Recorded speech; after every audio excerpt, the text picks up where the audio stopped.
the adventures of Rocky and Bullwinkle and Friends.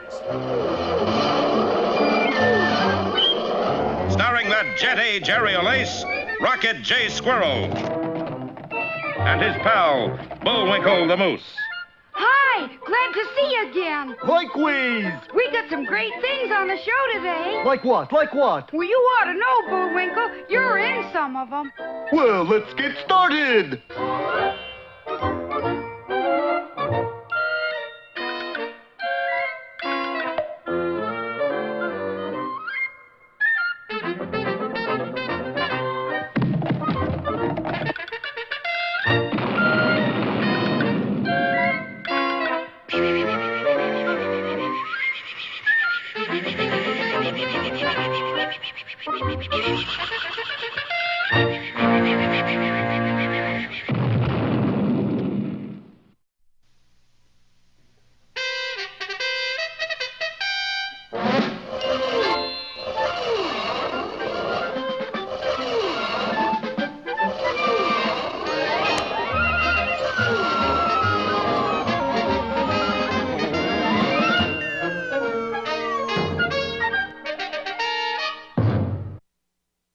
This sumptuous hall is the boardroom of the World Shipping Council.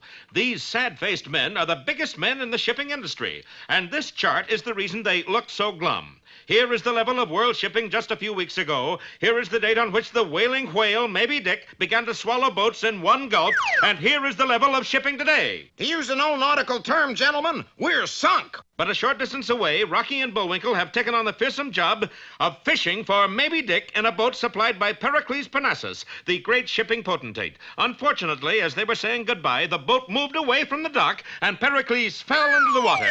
Rocky made a bullseye on him with a life preserver, but he refused to let go of his cane and gloves to take it and sank immediately. Bullwinkle went to his rescue, forgetting in his haste that he couldn't swim. Bullwinkle! Downward the moose plunged, and as luck would have it, plummeted right through the center of the life preserver, or almost right through. Actually, he stuck halfway. Desperately, Bullwinkle wigwagged with his feet. While on board the ship, Rocky wrote down what he sent. S-A-V-E-M-E. Savim? That doesn't make sense. And Rocky tore the message in half. Fortunately, he happened to glance down at it again before throwing it away. Save me! Aha, that's the message. And in a trice, the quick-witted squirrel zoomed from the boat to a nearby crane. Grabbing the hook, he flashed back to Bullwinkle and lassoed his legs. In just a moment, the waterlogged moose was being drawn slowly out of the water. Did you get Mr. Parnassus, Bullwinkle? No, I got his walking stick, though. Sure is a heavy thing, too. Small wonder, for as the other end of the walking stick came into view, Pericles Parnassus was still hanging on to it. Bullwinkle, you saved him. How about that now? Gee, how did you ever manage to get into that little ring? What bothers me is, how am I going to manage to get out of it? Meanwhile, back at the boardroom... Then it's settled, gentlemen. Next week we all become television producers. I thought we were all going to commit suicide together. It's the same thing, what? But the fleet owners were spared that terrible fate. Hold your heads, gentle people. I got it good news tonight. What is it, Tell us, Parnassus? tell us, Tell us all Mr. about it. Parnassus. I just sent Rocky and Bullwinkle to catch Maybe Dick. No. What's so good newsy about that? They'll just be swallowed up like all the rest. But look at the boat I sent them on. Looks like any other boat to me. Maybe Dick will swallow it, too. Of course, and look what he swallows. I say, the ship's full of TNT. You said it, sport. So when the whale swallows in the boat, kaboom! No ifs, ands, or Maybe Dicks. What about the squirrel and the moose? Gentlemen, to get rid of Maybe Dick, no price is too high to pay. Yeah. Especially if somebody else pays it. All unaware that their ship was a regular living bomb, our heroes stood at the rail waving farewell to the Statue of Liberty as they passed Bedloe's Island. She's not waving back. You wouldn't want her to drop the torch, would you? Yeah, that's right. Gee, Bullwinkle, I wonder when we'll see her again. Well, if you'll just look on the other side of the boat, you'll get a nice view. Sure enough, the boat had swung in a full circle and was heading back where they came from. What's the matter with that captain anyway? Maybe he forgot his driver's license. I don't think he even has one, Bullwinkle. Yes, the good ship Athabasco weaved in a strange manner and at last headed straight for the Statue of Liberty. We're gonna crash, Rocky! Full speed astern, Captain! Yeah, wherever you are! But even our heroes didn't know the full extent of their trouble, for that boat, remember, is chock full of high explosive. Don't miss our next episode, TNT for two, or Fright Cargo.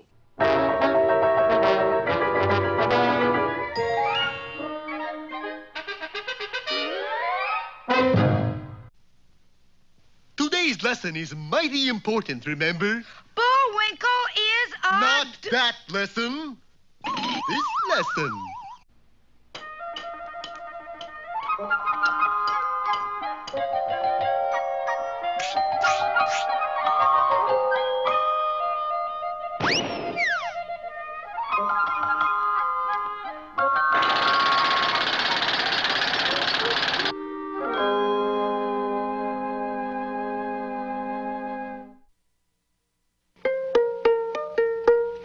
Well, on to the ball game.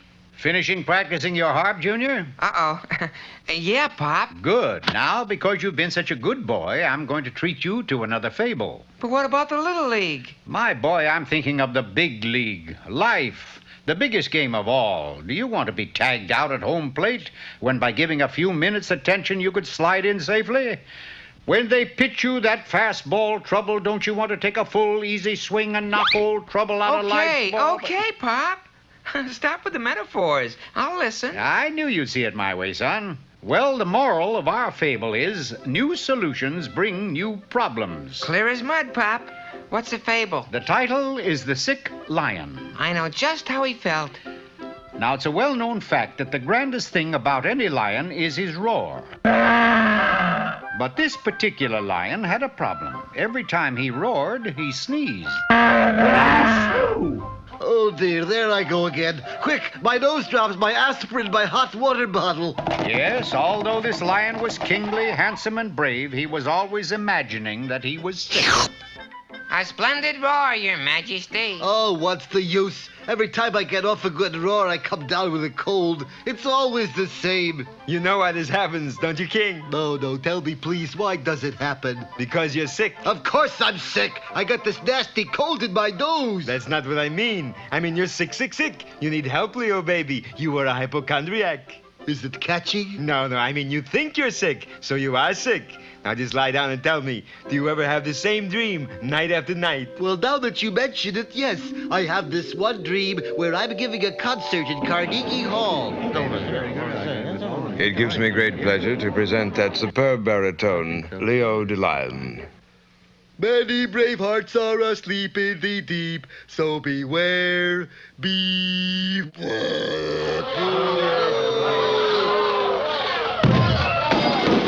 Humans sing, lions roar. Humans sing, lions roar. Humans sing, lions roar. Humans sing, lions roar. Humans sing, lions roar. A very interesting case. Somewhere deep in your mind, you have a mad desire to be a baritone. You crazy or something? Only humans are singers. That's what my daddy told me. Humans sing, lions roar. When did he first tell you that? Well, it happened one day. There was this human lost in the jungle. I think he said he was an opera singer. La la la la la la. La la la la la la. La la la la la la. La la la la la la. La la la la la. Now I'm gonna tell you this once and once only. Humans sing, lions roar. Get that and get it straight. But Daddy, I like to sing. Listen, la la la la la. When I say humans sing and lions roar, I mean just that. Now roar. Roar. And it was then I started getting these nasty colds in my... Say, do you think... Of course I do. Your mind has been fighting against roaring since you were a child. What you really want to do is sing. But who ever heard of a singing lion? I just did. Now let's hear a few bars of Genie. You mean sing it? Sing it. I dream of Jeannie with the light brown hair. Why, that's funny. I've completely lost my cold. Of course you have. Now, if you just sign right here. Certainly. What is it? It's a contract, Leo, baby. We're gonna make a fortune. I can see the albums now. Leo the Lion sings Gershwin. Leo goes Latin, swinging down the line. And then, your big opening in Las Vegas. Your name in 10-foot letters. The crowds jam the place. The spotlight hits you, and you sing. Many brave hearts are asleep in the deep, so beware, beware.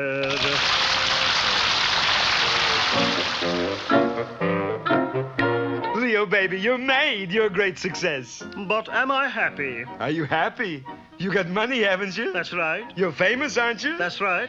You don't have to roar anymore? That's right. So you don't have any more colds? That's right. Well, then what's not to be happy? Well, every time I sing, I get a pain in my leg. And so the lion still went on thinking he was sick.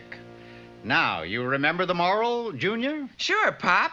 Psychoanalysis is good, I'm told, but it never cures the common cold. Why don't you go play ball, Junior? I knew you'd see it my way, Pop. Yes.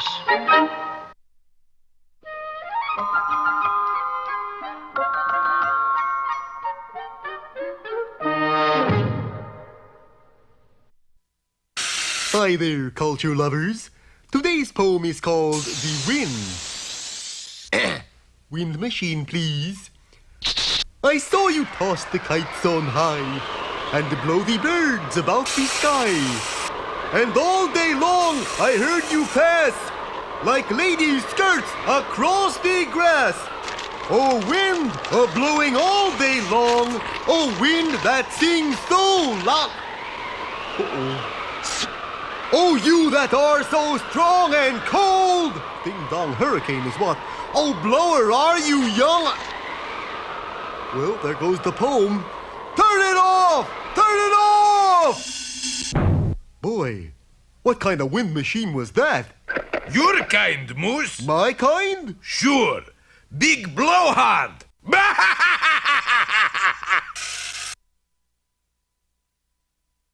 And now... Hey, Rocky! Watch me pull a rabbit out of my hat. But... See? Nothing up my sleeve. Presto! Wrong hat. And now it's time to meet Mr. Peabody.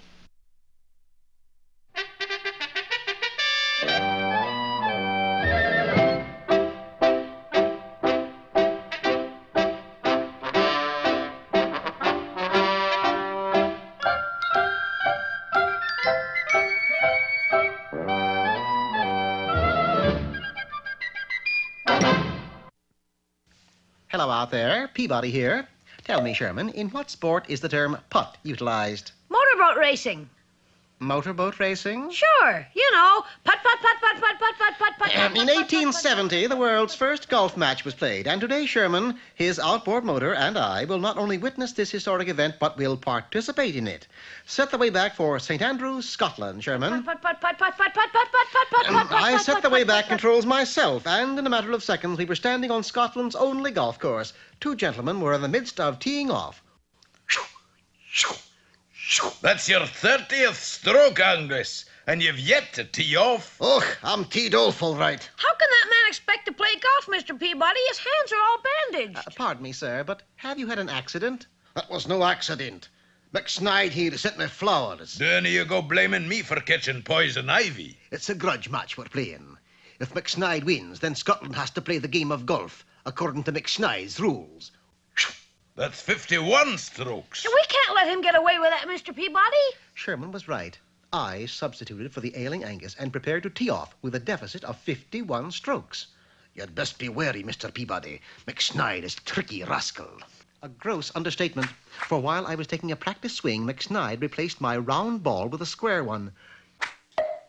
I drove exactly 250 Yards? inches. Fortunately, McSnide's clubs were as crooked as he, and he drove his first into the rough. Good luck to you, and watch McSnide. This wasn't easy to do, for I had my hands full trying to approach the green. Hacking my way up the fairway, I looked more like a frustrated dice player than a golfer. While I was so engaged, McSnide used the rough to good advantage. I'm taking no chances, McPherson. Go to the 9th hole and build a trap so that just in case my opponent gets lucky, he'll fall in and forfeit the match. Hey, McSnide. I'll build the deepest trap you ever saw. I finished the first hole with a bogey 84. McSnide was 3 under par. Give up? A Peabody never gives up. Sherman, I'll use a round ball from now on. The second hole was 400 yards away, and due to a sudden shifting of the wind, my drive fell short of the cup, 3 feet short. Hoot, mon, that's the longest drive I've ever seen. You think that was long? Wait till the next hole. By the time we reached the 9th green, I was practically even with McSnide. The 9th, you'll recall, was the green McPherson had booby-trapped. You putt first, Peabody, and lots of luck. He'll step on that green and fall halfway to China.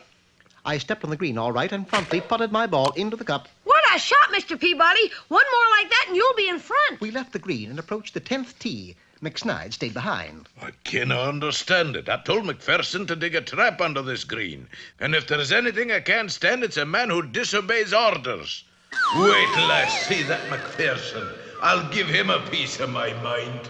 It wasn't until the 18th hole that McSnide caught up with us. Where have you been, Mr. McSnide? I had to replace a divot. What's the score? Mr. Peabody is 20 under par. Oh? How are you doing? I've had troubles, lad. I'm only 30 under par. He's still in front of you, Mr. Peabody, with only this hole left to play. What are you going to do? Beat him, of course. Hand me my number 1 wood.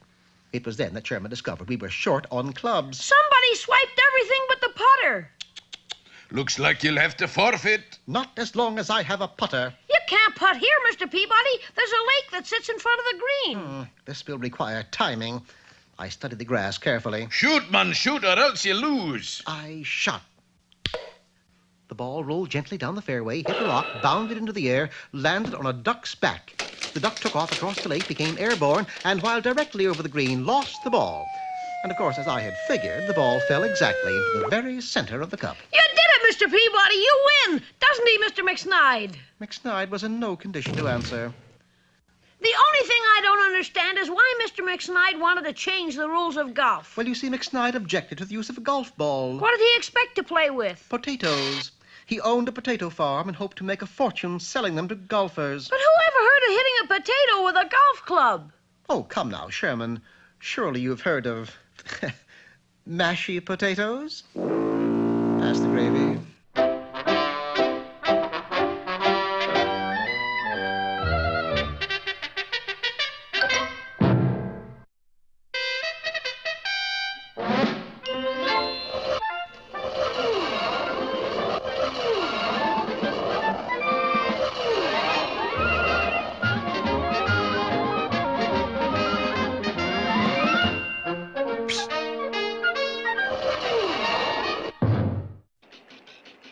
When we left our heroes last time, their boat was headed straight for the Statue of Liberty, and unknown to them, that boat was full of high explosive. Captain! Whoever you are! Full steam astern, abaft and below, and all that stuff. And while you're about it, stop the boat, too! No use shouting anymore, Bullwinkle. We don't even know where he is. But let's look on the bright side, Rock. What's that? We know where he isn't.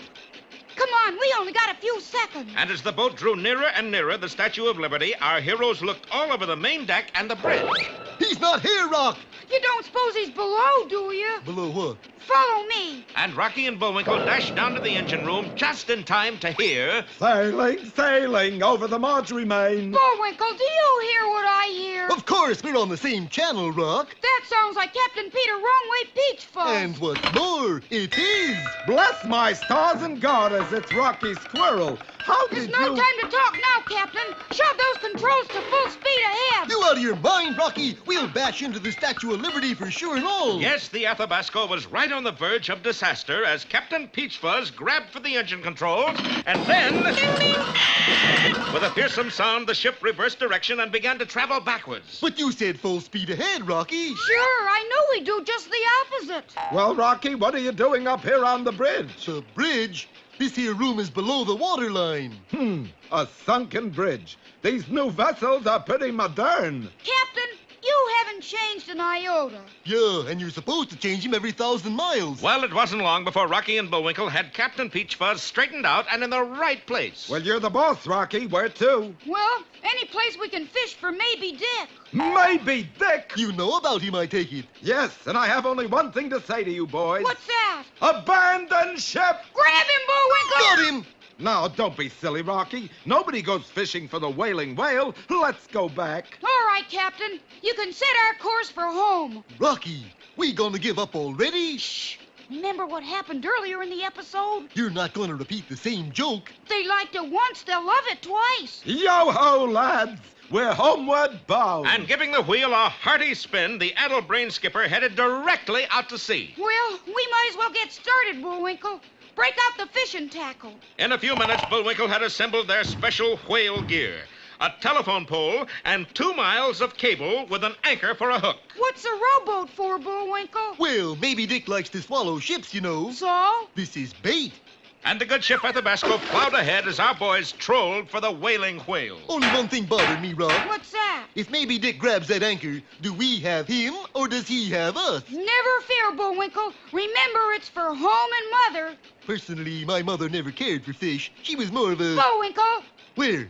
Oh, that's me. Bullwinkle, I got the strangest feeling that somebody's watching me. Of course, it's me. No, somebody else. In the middle of the ocean, pish tush, Rocky, and may I say, fie. There's nobody here but us and the captain. Yeah, I guess you're right. But at that moment, a strange single eye was watching Rocky carefully, not from on board, but from the ocean itself. Who is this strange intruder, and what does he want? We'll find out next time in Underwater Eyeball or The Deep Blue Sea.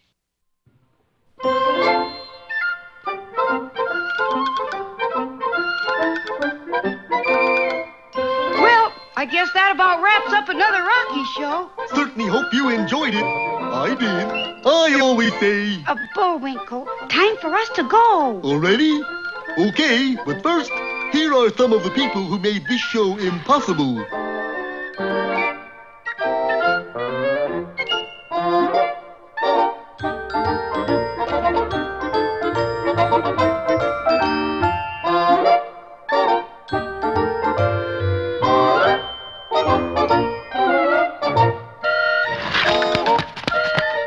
That's not all. The fingers get tired.